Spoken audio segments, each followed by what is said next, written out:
मुझे मनुष्य के जीवन के बहुमूल्य अर्पण नहीं, अर्पित जीवन और जीवन से बंधा विश्वास चाहिए। युग है सत्य की साधना का, क्या कर सकोगे सत्य की साधना? यह सत्य की साधना पहले तुम्हारी परीक्षा है, बाद में साधना है। मन की साधना, फिर तन और कर्म की साधना, ये तीन ही सीढ़ी तो हैं साधना की। इन्हें पार कर लिया तो तुम मुझे पाओगे। यह तुम्हारी अपनी इच्छा पर निर्भर करता है कि तुम क्या सत्य के साधक बनना भी चाहोगे।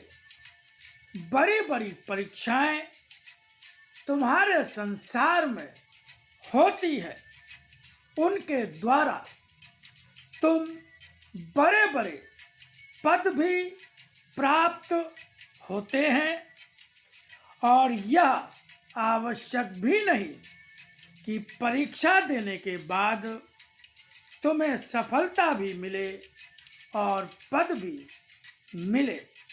फिर भी निरंतर प्रयत्न करते रहते हो, परीक्षा देकर परीक्षा में पास होने का।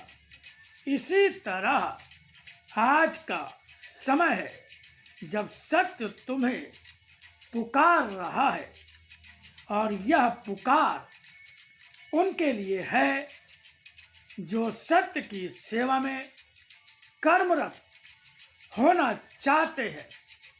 यह भी सत्य है कि सत्य का कर्मचारी जब तक सत्य की साधना ही नहीं करेगा, सत्य का साधक नहीं कहलाएगा, और सत्य का साधक कहलाए बिना सत्य का कर्मचारी भी नहीं बन पाएगा।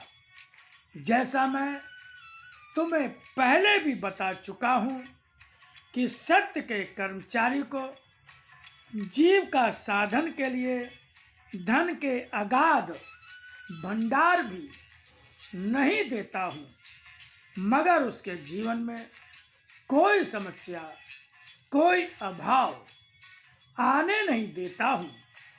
उसका यश, मान सम्मान मैं ही बन जाता हूँ।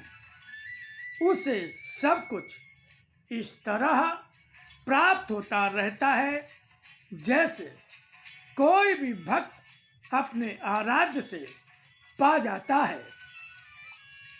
यह पाना भक्त का भगवान से कहीं अधिक होता है उससे जो मनुष्य अपनी जीविका के रूप में या अपने माता पिता के द्वारा पाता है। क्या कर सकोगे यह मन की साधना? करोगे तो तुम्हें तुम्हारे मन को साधने मैं स्वयं साथ आ जाऊंगा। मन तुम्हें देना होगा, साध मैं लूंगा।